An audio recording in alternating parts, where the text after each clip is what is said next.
What do these pens have in common? Pens and pencils have in common, and one pen part.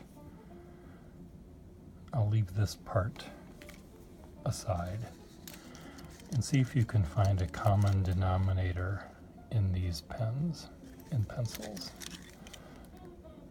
This is a Parker. No, it isn't a Parker. What the heck is it? This is a it's a foreign pen. F-O-R-E-I-G-N is the name of the pen company, evidently, that made this. And it has threads on the back. You can screw the cap on the back to keep it safe. It has no other marking other than the cap. Let's see what the nib says. Does the nib say foreign or does it say something else? It says 14 karat gold plate. So this is a, for lack of a better term, a crappy pen. But I have it in my collection and it is happy here rather than in someone else's junk box. It's rather interesting though. There's subtle things that the foreign pen company did that are rather interesting. The blind cap here is knurled, just like a Parker dual fold pen is, but it's beveled as well, which is really quite nice, and it's also beveled on the top. So it has this nice little detailing that the foreign pen company put on their pen. So that's interesting. See, I never noticed that. See, I'm learning all sorts of new things. Here is a Waterman ladies pencil.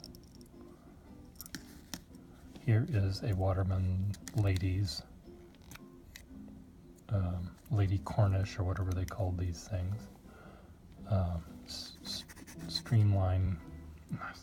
Stately pen with its little diminutive clip. Then we have three pencils, and these all look like they're made by the Auto Point people. Auto Point on the green one. Auto Point on this one. The Eastern Brick Company says. I like this because it looks like they made the pen out of a brick. The mottled hard rubber or plastic that they use looks like. Sometimes pencils have really neat little slogans or company names on it. I have one that says People's Natural Gas, which I think is quite lovely. And this one, Precise Products Incorporated, this I think is another Auto Point. Yes, it is. And I like often sometimes these are little hexagonal screws, bolts holding the clip in place. Sometimes they're a little rivet. This is another hexagonal screw. And they're really quite nice. Well, do you notice what these have in common? I'll explain to you what they have in common. I have a set of drawers that I have some of my pen collection in. In fact, I've got a couple sets of drawers that are like this. And the drawers are very shallow. And every once in a while, a pen gets turned to its side and you're pulling out the thing and this will fall back. So the side view of this, here's the drawers coming out this way.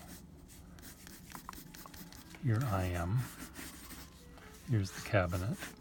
I'm pulling a drawer out and I'm pushing it back in when I'm done looking at it, and there's a little pen right here, or pencil, and I push it back and then it falls to the bottom at 32 feet per second squared. So it's maybe 3 feet from the highest and comes crashing down at the bottom. And every once in a while I'll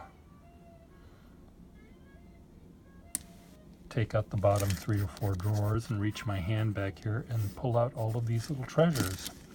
And it's fun because it might be years before I do that. And I say, oh, that's where this pen went.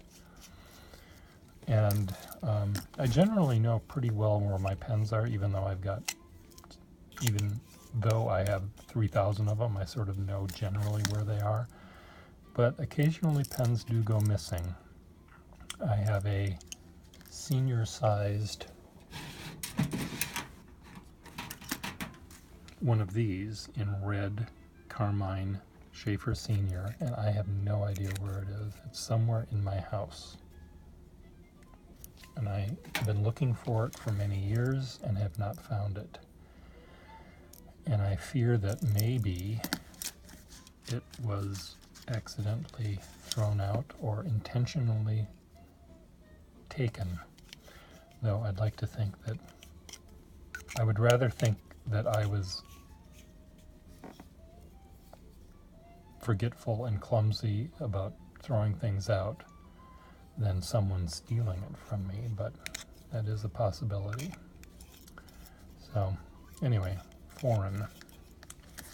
So there we go. That's what they have in common. They all were at the bottom there in a pile. So now I get to put these back.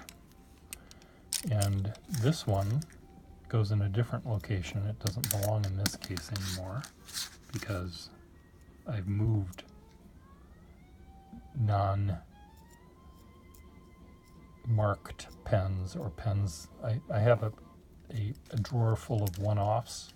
I only have one of each, so they belong in a drawer by themselves. And my pencils have moved to a different location, so these will all go in a different place. And these do belong in this case, but on their correct shelves. So I may have the pencil to go with this, in which case it will go in a different place because it belongs in a different place. So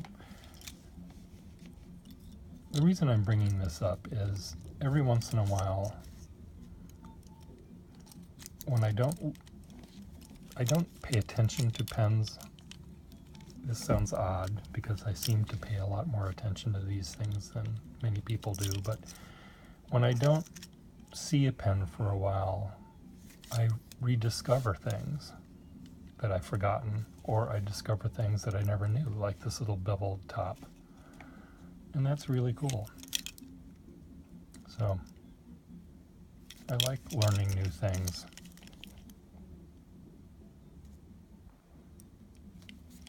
I don't know, my battery just said that I was dying, so you may have missed me because it may have stopped the recording process. But anyway, I like learning new things by rediscovering, in this case, a random bunch of pens that I haven't seen in a while. Pens and pencils.